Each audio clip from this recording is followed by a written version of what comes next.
Hello दोस्तों, नमस्कार। स्वागत है आप सभी का विजडम पॉइंट पर।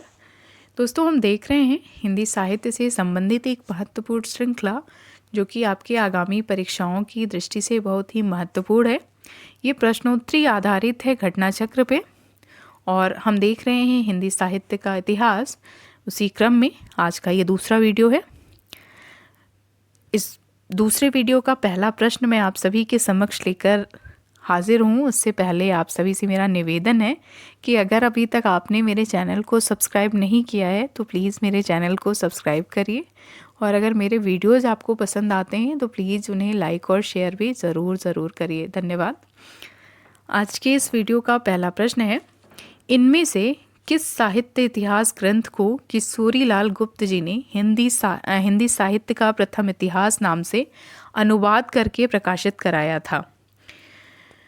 ऑप्शन है इस्तवार द ला लिटरेच्योर हिंदुस्तानी, option B sketch of Hindi literature, option C history of Hindi literature, या option D the modern vernacular literature of Hindustan.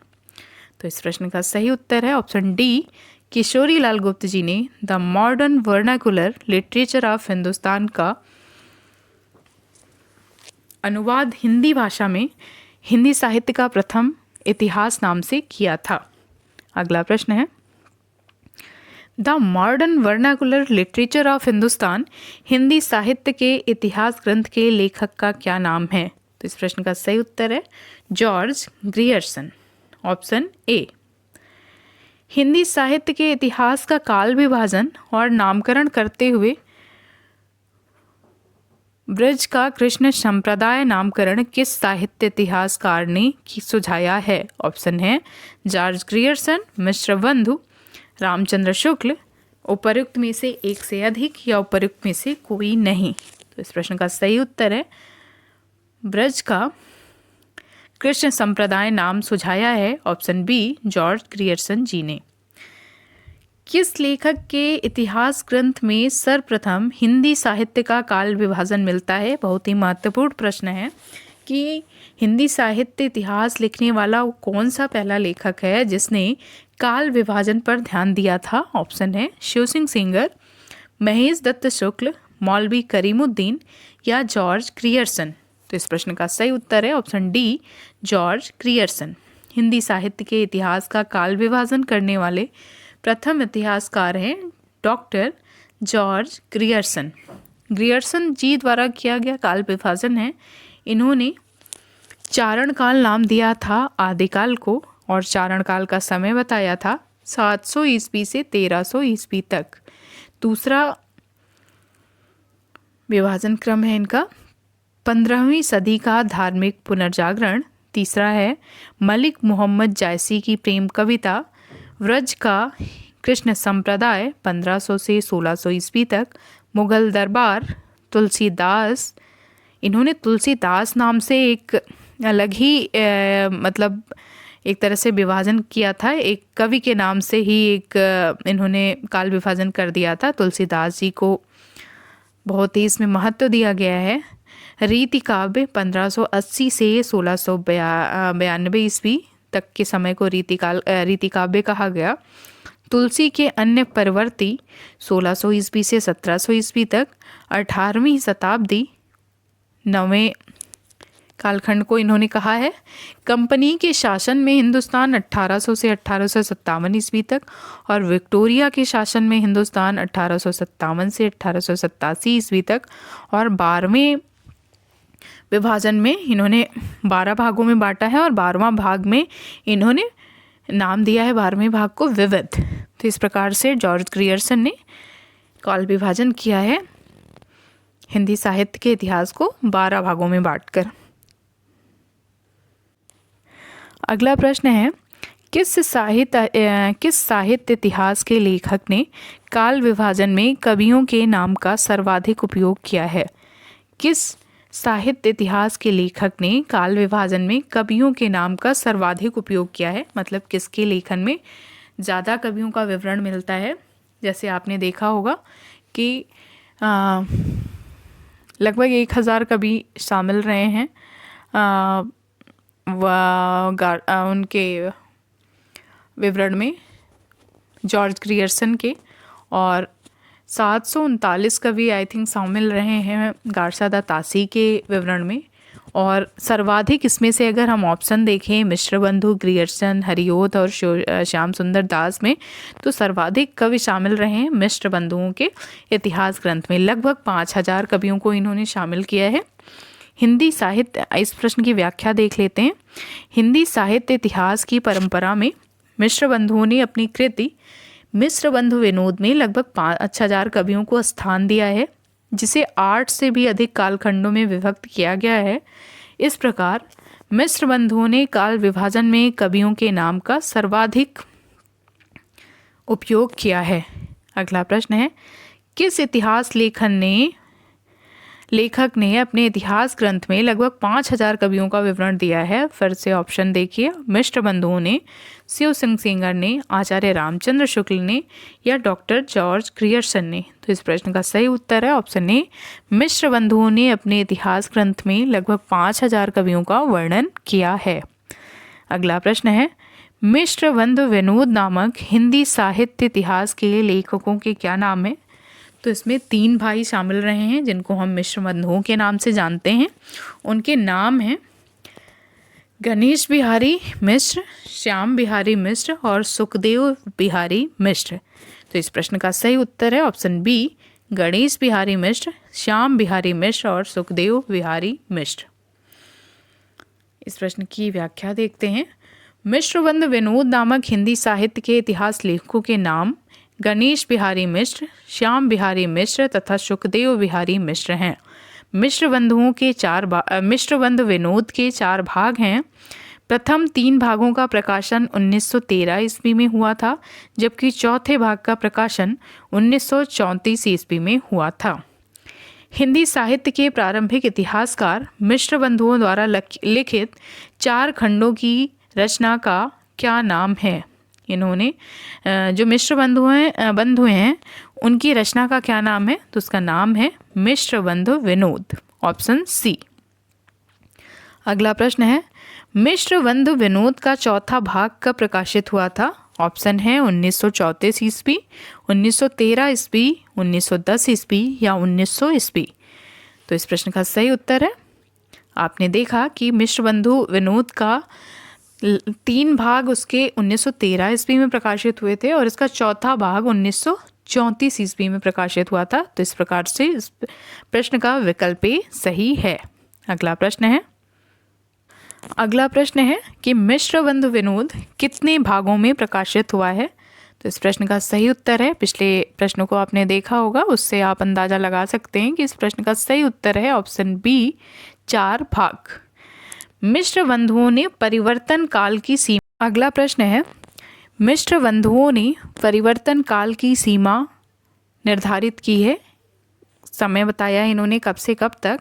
तो ऑप्शन है संवत 1890 से संवत 1925 ईस्वी तक, संवत 1791 से संवत 1889 तक, संवत 1890 से संवत 1925 तक, या संवत 1791 से संवत 1889 तक। तो इस प्रश्न का सही उत्तर है ऑप्शन ए, मिश्रबंधुओं ने परिवर्तन काल की सीमा निर्धारित की है संवत 1890 से संवत 1925 तक। इस प्रश्न की व्याख्या देखते हैं। मिश्रबंधु पंडित श्याम बिहारी, सुखदेव बिहारी और गणेश बिहारी ने अपनी पुस्तक मिश्रबंधु विनोद में हिंदी साहित्य के इतिहास का काल विभाजन इस प्रकार से किया है। उन्होंने आरंभिक काल को पूर्वारंभिक काल 2 भागों में बांटा है, पूर्वारंभिक काल और उत्तर आरंभिक काल। पूर्व आरंभिक काल का समय इन्होंने बताया है 700 विक्रम संवत से 1343 विक्रम संवत तक। उत्तर आरंभिक काल का समय इन्होंने 1344 विक्रम संवत से 1444 विक्रम संवत तक बताया है। माध्यमिक काल को भी इन्होंने 2 भागों में बांटा है। इसमें पहला भाग है पूर्व माध्यमिक काल, जिसका समय इन्होंने निर्धारित किया है 1445 से 1560 विक्रम संवत तक, और प्रौढ़ माध्यमिक काल जिसको इन्होंने 1561 विक्रम संवत से 1680 विक्रम संवत तक बांटा है। तीसरा भाग है इनका जिसको इन्होंने नाम दिया है अलंकृत काल, और ये बहुत ही इम्पोर्टेंट काल है, इन्होंने जो बांटा है अलंकृत काल नाम दिया है। ये कई बार परीक्षा में पूछा जाता है कि अलंकृत काल नाम किसने दिया है, किस इतिहास लेखन में इसका जिक्र किया गया है। अलंकृत काल को भी मिश्र बंधुओं ने दो भागों में बांटा है। पूर्व अलंकृत काल जिसका समय 1681 विक्रम संवत से 1790 विक्रम संवत तक है, और उत्तर अलंकृत काल जिसका समय 1791 विक्रम संवत से 1889 विक्रम संवत तक है। पांचवा विभाजन है इनका चौथे कालखंड को इन्होंने अज्ञात काल नाम दिया है, और पांचवा काल इन्होंने परिवर्तन काल कहा है पांचवे भाग को।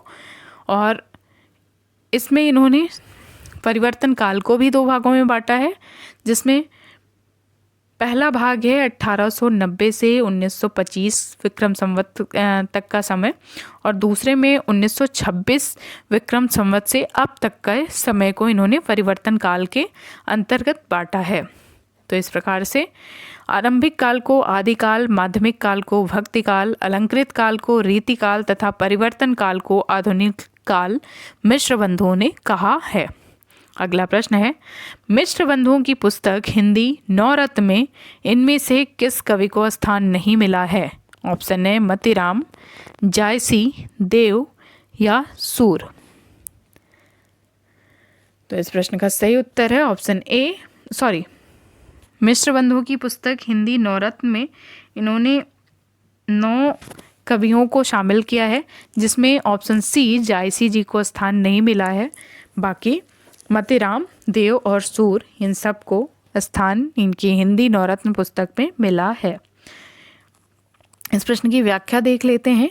मिश्र बंधुओं की पुस्तक हिंदी नवरत्न में जायसी को स्थान नहीं मिला है, और ये प्रश्न कई बार आता है। हिंदी नवरत्न में शामिल जो नवरत्न हैं उनको देख लेते हैं, जिसमें तुलसी और सूर जो कि भक्ति काल से हैं, इनको शामिल किया है मिश्र बंधुओं ने। और इसमें इन्होंने बृहत्त्रयी, मध्यत्रयी और लघुत्रयी के अंतर्गत कवियों को रखा है। तो बृहत्त्रयी में शामिल जो कवि हैं वो हैं तुलसी, सूर, देव और बिहारी।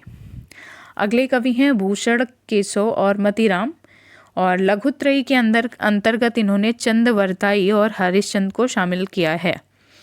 तो इस प्रकार से अगर पूछा जाए प्रश्न कि भक्ति काल के कौन कौन से कवि हिंदी नवरत्न में शामिल हैं, तो उनके नाम है तुलसी और सूर। और अगर आदिकाल के कवि की बात करें तो उसमें चंद्रवरदाई को इन्होंने शामिल किया है। शेष सभी कवि जो हैं वो रीति काल से कहीं ना कहीं जुड़े हुए हैं। अगर हम भारतेंद्र जी की बात करें तो वो आधुनिक काल से संबंधित माने जाते हैं, लेकिन शेष जो कवि हैं वो रीति काल से संबंधित हैं, जैसे देव, बिहारी, भूषण, केशव, मतीराम, ये कवि रीतिकालीन कवि हैं। तो इस प्रकार से अगर हम नवरत्नों की बात करें तो वो हैं तुलसी, सूर, चंद्रवरदाई और भारतेंद्र, ये 4 हो गए। शेष जो कवि हैं जैसे भूषण, मतीराम, बिहारी, केशव, देव, ये 5 कवि रीतिकालीन कवियों में गिने जाते हैं। अगला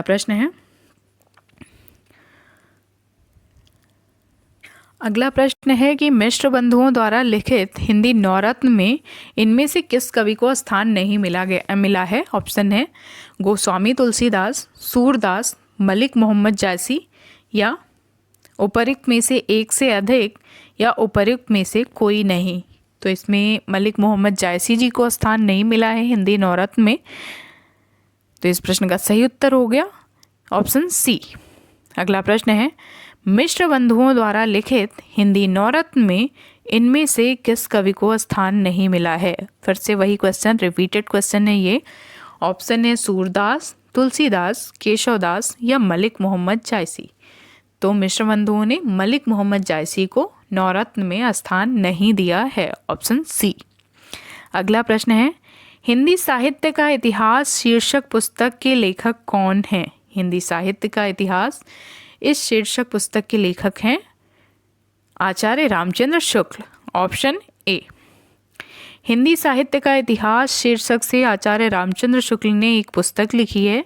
यह पुस्तक उन्होंने हिंदी शब्द सागर ग्रंथ की भूमिका के रूप में लिखा था। पहले यह पुस्तक हिंदी साहित्य की रूपरेखा के रूप में हिंदी शब्द सागर की भूमिका में हिंदी साहित्य का विकास के नाम से 1929 में प्रकाशित हुई थी। 1940 में यह पुस्तक परिवर्तित एवं संशोधित रूप में प्रकाशित हुई। और हिंदी साहित्य के इतिहास से संबंधित जो पुस्तकें हैं उनको देखते हैं। हिंदी साहित्य का उद्भव और विकास, जिसका प्रकाशन वर्ष 1952 ईस्वी है। हिंदी साहित्य का आदिकाल 1940 ईस्वी है। इन ग्रंथों के लेखक हैं आचार्य हजारी प्रसाद द्विवेदी जी। हिंदी साहित्य का अतीत ग्रंथ लिखा है विश्वनाथ प्रसाद मिश्र जी ने। और हिंदी साहित्य का इतिहास, जिसके संपादक डॉक्टर नगेंद्र हैं और डॉक्टर हरदयाल हैं, इसका प्रकाशन वर्ष है 1973। हिंदी साहित्य का इतिहास, जो कि 1931 ईस्वी में रमाशंकर शुक्ल रसाल जी का ग्रंथ है हिंदी साहित्य का इतिहास। और एक और हिंदी साहित्य का इतिहास है जिसका प्रकाशन वर्ष 1996 ईस्वी है। और इसके लेखक हैं या इसके संपादक हैं विजेंद्र स्नातक। इस प्रकार से हिंदी साहित्य के इतिहास नाम से हमें 4 ग्रंथ मिलते हैं। एक तो रामचंद्र शुक्ल जी का, दूसरा नगेंद्र जी के संपादन में हिंदी साहित्य का इतिहास ग्रंथ हमें मिलता है, इसका प्रकाशन वर्ष है 1973 ईस्वी। फिर एक और ग्रंथ है रमाशंकर शुक्ल रसाल जी का, जिसका नाम है हिंदी साहित्य का इतिहास और इसका प्रकाशन वर्ष है 1931 ईस्वी। विजेंद्र स्नातक जी ने भी हिंदी साहित्य का इतिहास नाम से एक ग्रंथ लिखा है, इसका प्रकाशन वर्ष है 1996 ईस्वी। आचार्य रामचंद्र शुक्ल ने हिंदी साहित्य के इतिहास को मनुष्य की संचित चित्तवृत्तियों से जोड़कर अपने साहित्य के इतिहास दर्शन का प्रतिपादन किया है। तो दोस्तों, ये था हमारा आज का वीडियो। उम्मीद करती हूँ कि आपको पसंद आएगा। मिलते हैं अपने अगले वीडियो में, तब तक के लिए नमस्कार।